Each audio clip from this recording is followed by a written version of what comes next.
buriya mu isi wese yifuza kugira ngo abone ubukwe bw'abana be. Ubona abana bakura ubukwe, ubona abana bakura,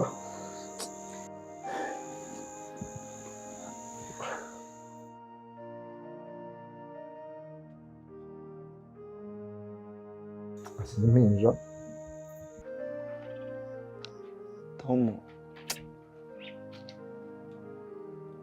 Tom atandukanye n'abandi bantu namenye. Tom aratandukanye cyane.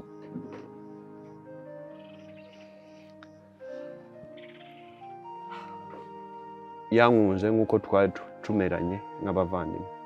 Icya kabiri mu butaka, ku butaka bwa amaho butaka. Mfite inkweto na hariya yaraziguze azana type ebyiri. Azaniye niyanjye zisa.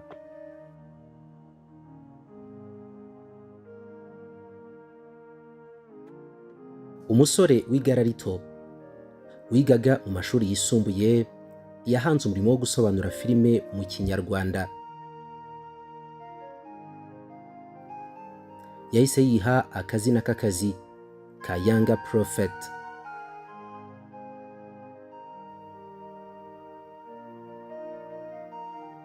Icyo gihe yabitangiye asa n'uwikinira, yiganaga ibyo yakuze abona muri Uganda aho bari batuye, bityo we abikorera ku butaka bw'iwabo ndetse birakundwa. Yinjira mu gusobanura filime yari afite imyaka 17 gusa. Ni umwuga yatangiye mu gihe kimwe na mukuru we Mike. Amazina nitwa Nkaka, ndi nkaba nitwa Mike cyangwa Myasiro. Tom ni umuvandimwe wanjye, turakurikirana.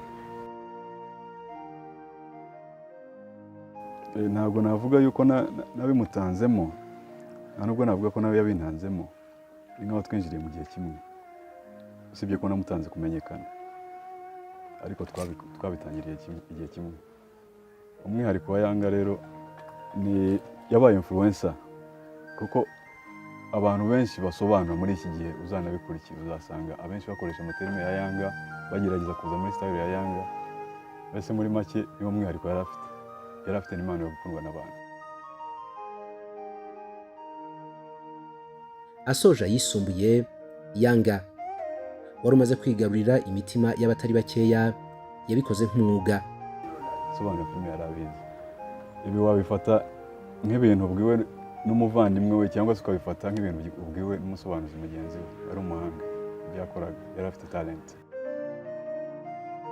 Akaza umurego mu guhanga amagambo yakunzwe no kwita abantu amazina yamamaye cyane nka Myasiro.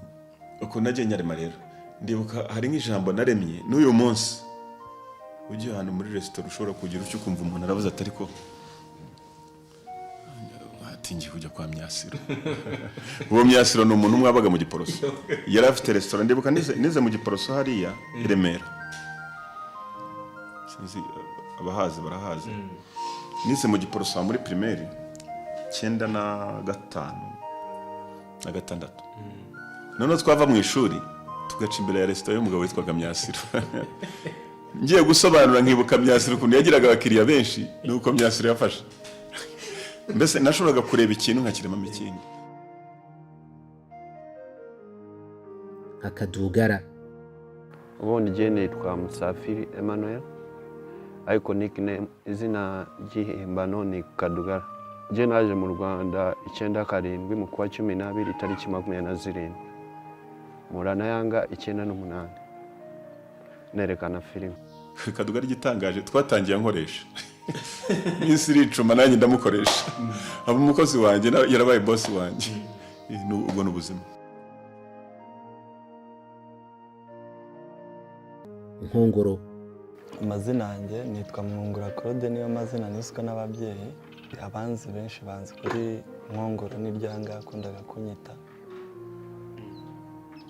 Niryo banzi benshi. Kuri Junior Giti, murumuna wa Yanga, yemeza yuko abuze umubyeyi, inshuti, kandi akaba ari byose kuri we. Kuri njye ni umubyeyi, kuko niwe data nakuze mbona aho byabaga hose byanze. Niwe najyaga nsanga kugeza n'uyu munsi ndi umugabo mfite abana, nabaga nzi ko kantu kose kanshobeye ari njya kwitabaza.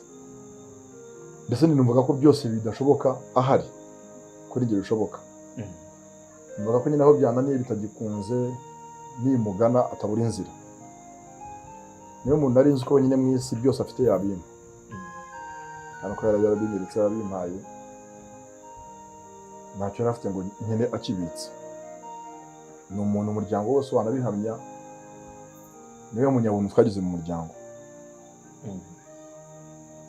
Ajya gutanga byose afite, atangiriye itama muri byose bye nkabanza ko harimo n'ibyacu. Rero icyo yaravuze ku buzima bwanjye ni ikintu gihambaye kirenze kuba umuvandimwe, yanambereye inshuti nziza, ambera umuvandimwe unyereka inzira. Ni kenshi yagiye ankora ibintu bidafite umumaro. Cyangwa tugiye n'iki n'iki nujya gutwika utaho nta mafaranga ubona bireke. Nta mafaranga uvana muri filime zihorere. Kenshi yagiye amvana mu gasobanuye. Atubonye byanze vamo. Ntabwo babikuraza. Ujye ukora filime nkezo guha amafaranga, n'umuntu ukoze nyinshi amafaranga ubonye umwanya ufite ubyaza ikindi kintu umusaruro. Abo yakoresheje mu myaka 20 ishize arinze apfa bakiri inkoramutima ze. Sinzanahera mvuga Tom kuko meze nk'uwabuze umuvandimwe, ndongera mbura umubyeyi kuko yangiraga inama. Tom yagiye aricyo gihe yarageze kungira inama noneho zirenze, bivuze ngo uko nari nsigaye nitwara byose mbikesha Tom kuko nakuriye mu maso ye. Natangiye kubana na Tom mfite niga mu wa 3 primaire, urumva ni imyaka myinshi tumaranye. Apfuye 2022, ni imyaka myinshi kandi nta kintu na kimwe navuga kugeza ubu ngenderaho nihaye. Mvuga ko nabikuye kuri Tom. Ni umuntu wangiraga inama uko nitwara, uko ngenda, byose nabikuye kuri Tom. Urukundo Yanga yaramfitiye cyane ari mufitiye biri bivugaho kuri Jonathan na Daudi. Ati Jonathan yari afite urukundo kuri Daudi ku ruto rw'abagore. Rero Yanga twari twarabaye bondi utadutandukanye kuko nari maranye nawe imyaka 25 kuva duhura ntabwo tugeze dutandukanye. Ndibuka Tom twajyaga turara mu kabari twese tutarakizwa kuko twese twarakijijwe. Twajyaga turara mu kabari tutarakizwa tukamara nk'iminsi 3 nta urava mu rugo. Dufite Tom ubona afite isoni n'ibimwaro. Kwa kundi ubukora ikintu utagikunze, ubona twanava mu rugo. Hari igihe twararaga mu kabari kwa kundi muryama ngova zimaze gushira Tom nkabona yakije imodoka akambwira ati tugende, ntazi naho tugiye kuko akenshi twabaga turi kumwe, twaba mu kabari, twaba twagiye sauna, twaba twagiye tukagenda, twaba tubyutse akatsa imodoka tukagenda. Nkabanzi ngo tusubiye mu mayoga cyangwa mu biki, kumbi twaba turi mu nzira tugenda mubaje aho tugiye, akabarambye ngo tujye gusenga, dushakane tujye gusengera. Kandi ubwo turacyari abapagani tutarakizwa. Tukajya muri jaride buri umwe akajya ukwe tugasenga, tugafata akanya kambwira tudufata iminota n'ubwa 10 dusenga. Kuko ndibuka najyaga nsinduka nkajya gusenga navuye mu isindwe, nkajya umutima ukaniye nkavuga Mana nzakira gute izi nzoga, nzava gute kuri izi nzoga. Ngiye najyaga njya no mu misozi gusenga. Ibi abantu bumva ngo bajya Kanyarira, hari abantu twahuriye Kanyarira barambaza bati Yanga nawe ujye hano hano. Ariko ibi byose nkabikora nihisha nshaka Imana. Rero Imana ngira ngo yaje kubona umutima wanjye irankunda, inkundira muri aya mahano nari ndimo, muri ibyo bibazo nari ndimo. Imana nziza.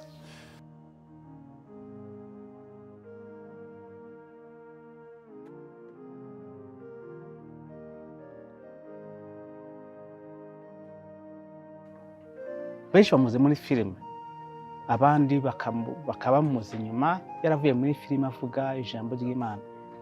Ariko none iyo uri kumwe na Yanga muganira, hari esprit wumva ko hari ikintu afite cyatira abantu gituma mukora bond, kumva ko uri kumwe n'umuganira. Mbese ntabwo ngo Yanga urebye afite nka Bibiliya, hari Old Testament hakaba na Isezerano Rishyashya. Yanga nawe rero afite ubuzima bubiri. Afite ubuzima mbuze nk'umuntu uvuga movie, akagira n'ubuzima abantu bamuzi nk'umuntu uvuga ijambo ry'Imana.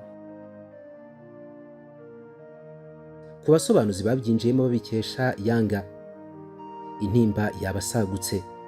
Rocky Kimomo we byamusigiye agahinda kadashira ariko cyane cyane ababajwe n'uko apfuye ataramushimira kubera yuko ari we watumye aza muri uyu mwuga. Mbere na mbere ni umuntu namenye ubwenge cyangwa se natangiye gukunda biriya bintu bya filime nzi mfana mvuga uyu muntu arabizi ko nka bwa mbere mubona urabizi hari ubuzima yabayemo mbere yuko wenda yakira Yesu twese cyane abandi mwese mucamo.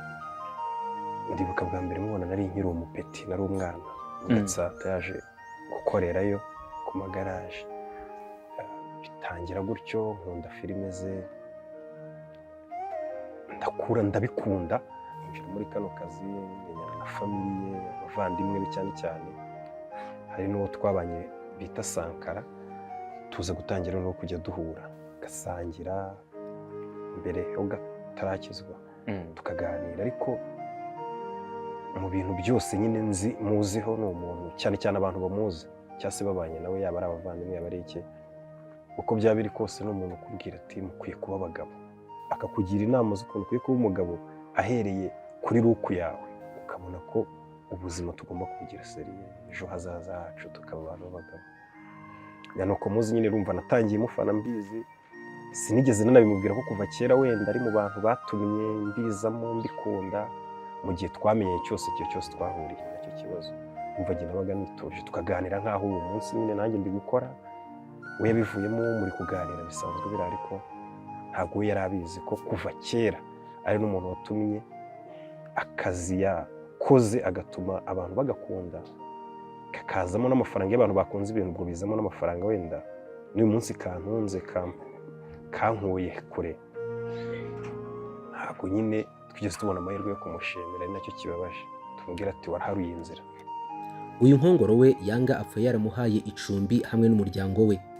Ni umuntu wambaye hafi mu buryo nashaka kumva, amvani i Kigali aho nabaga, arambwira ati ujya muri stress, urabona uri kubaka umuryango, ujya muri stress zo gukodesha amazu n'ibiki, ngwino hano mu rugo mfite amazu, ube mu rugo nk'umwana mu rugo, ndaza ubu sinkodesha, mfite aho mba, ndabishima Imana.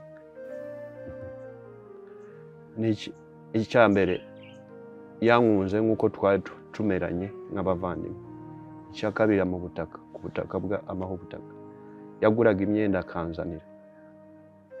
Mfite inkweto na hariya yaraziguze, azana type ebyiri, azaniye niyanjye zisa, ni byinshi yankoreye.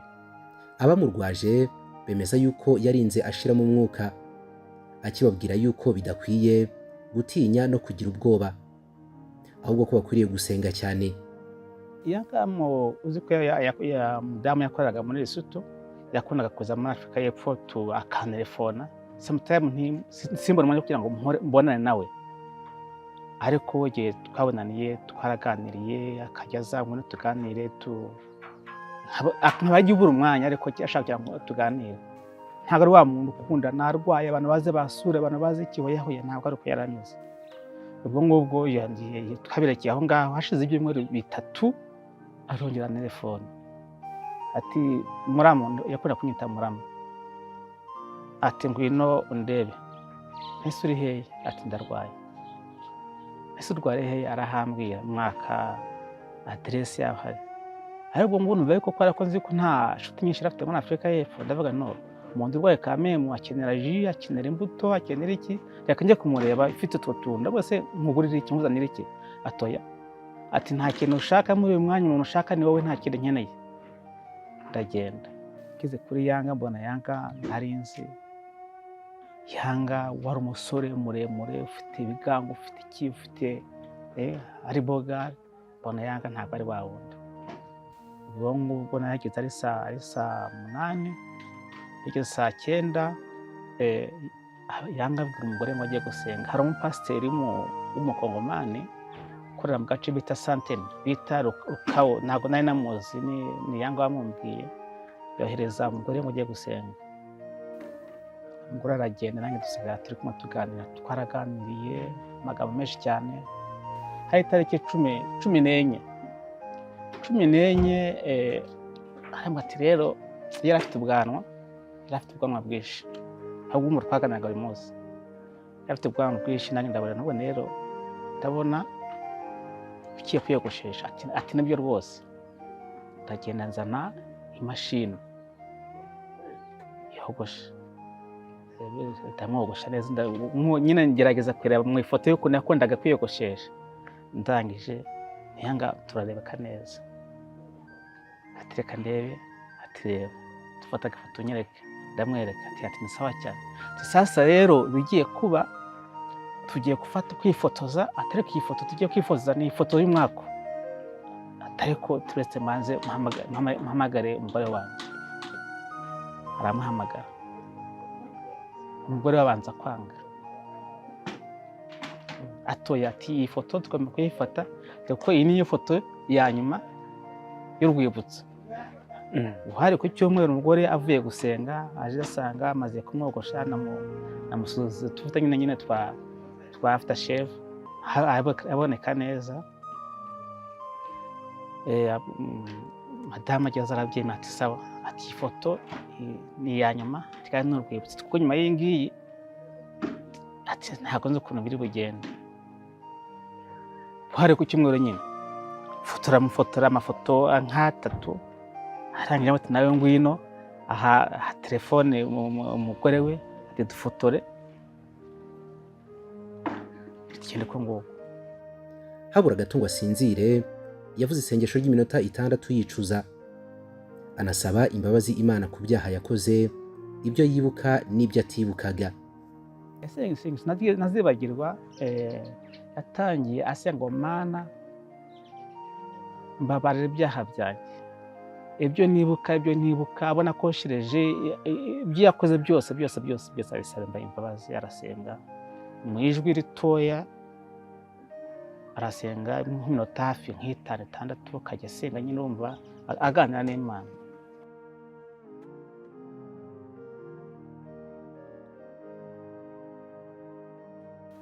nabimenye saa 6. Sisa wanjye ni wamamagaye kuko yo ndi kazi sinjya kuri WhatsApp.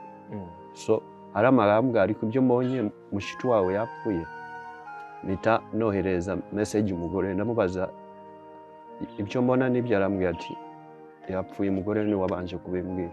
Bita mamagana Junior na wahita bimbwira. Byarambabaje kuko nabaze iminsi najya no kazi. Byarambabaje. Mu minsi mike ye ya nyuma, Yanga yavugaga buri munsi yuko kumenya Imana aribwo bukire bwa mbere burusha ibindi byose, ndetse ahamya Yesu anamukundisha abantu. Inshuti ze zose hamwe n'umuryango we byabasigiye isomo ridashira. Ikintu nakunze mu bihe bye bya nyuma, ntabwo yigeze acika intege, haba ku buzima bwe.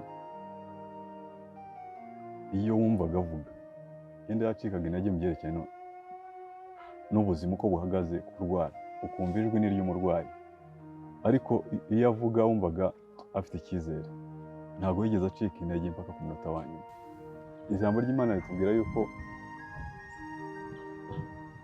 ibi byose Kristo yarapfuye amara iminsi 3, ku munsi wa 3 arazuka. Ibi byose by'urupfu ni akababaro twanyuramo, iyo twabuze umuntu dukunda turababara, ariko ndatekereza ko yagiye ari heza. Iyo somo twakoye turi kurikiza ku buryo natwe tugomba kurushaho guharanira kugenda mu nzira nk'iyo nziza yo kubaha Imana. Konje urupfu rwe rwaje ndureba, numva kumenya ko afite uburwayi budashobora gukira mbere y'amezi 7, rwanteguje ko afite kuba umugabo. Ni foromo naciyemo nkuko ubona icyondo y'igise mu foromo kiva mu itafari rya kubaka inzu. Yongera rwambere iforomo, rwambere itanura. Itanura nagamo amabuye asanzwe akavamo ari icyuma. Rero rwaramfurumye kuko kubyacye byabanje kungora. Ariko byanyeretse inzira yuko uko byagenda kose mfite kwakira ko nyine ngiye kuba umugabo. Tom yarihuse mu gukizwa cyane, arafatika, aba umuntu ukomeye mu bintu by'Imana. Mu mikino Tom yakinaga nayo ntabwo gusenga byabagamo, ntiyakinaga n'Imana, ntiyakinishaga ikintu kijyana no gusenga. Hari igihe yambwiraga ati wagiye gusenga ko dufite icyumba hano mu rugo, yambwiraga ati wagiye gusenga, nambwira ntabwo nabonye ukuntu njya ndi mu kazi, akambwira Nkongoro ndakwihanira. ntuzigere wasenga gusaba Imana akazi urakabonye utangiye kukarutisha Imana wumva afite agahinda. Tom yarampamagaraga ni mu kazi tukamara nk'amasaha 2 tuvugana, angira inama wumva yenda nko kurira, ambwira ati Nkongoro wikina n'Imana. Nkumva aramugura inama za Tom. Ubu ngubu nibwo nzitekereza aho ndi, nkumva amarira aramanutse. Umugore tukaba turi kumwe bikamucanga akavuga se ubaye iki ko mu kanya wari muzima. Byo nyine niyo mutekerejeho binjyana kure.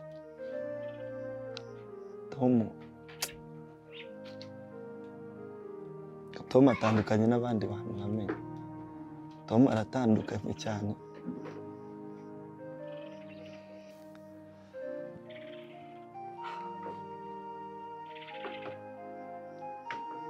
Icyambere yambwiye ahangaha yahaguze kubera Imana. Arambwira ati nubwo nzaba nahari ntuzibagirwe ko hari yari ahantu h'Imana. N'ubu nabibwiye umugore wa Junior, bibwira Junior. Ambwira icya kabiri ati Kaduga ntuzashaka kumenyekana ku isi hose, ariko reka Yesu ari gukora iki kumenyekana. Icya gatatu arambwira ati kunda abantu, korera abantu, ukorera Imana. Nibyo bintu bitatu yambwiye. Ikindi kibazo no kubona ko asize abana batoya. Buriya mu isi wese yifuza kugira ngo abone ubukwe bw'abana be. Ubona abana bakura ubukwe, ubona abana bakura.